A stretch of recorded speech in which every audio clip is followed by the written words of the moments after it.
smug driver diesel syndrome, whereby we waft past these queues of frustrated EV owners scrambling for charging points. We don't have that problem.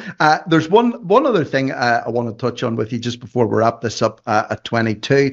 You made a really good post on your Twitter page. Somebody had put a message up to say, "Hey up, Jeff, just watch with my wife," who posed the question, if compulsory EV world is forced upon us, what happens to house prices? And you made a really good point. You said, listen, we will never get there. EVs were never meant to replace every internal combustion engine car. They're only there to get you out of your old car, then destroy that industry completely. And my friend Ben Pyle, who comes on here a lot, he runs a website called Climate Debate UK. He said, listen, EVs are simply a bridge to possibly owning no cars at all or being completely dependent on public transport. Do you still stand by that? Because I do believe that myself. I think they're a bridging tool because the bubble is bursting. And then when you get out of those cars, if the government gets their way and you can't buy any new internal combustion engine cars, it means we're really stuck between a rock and a hard place.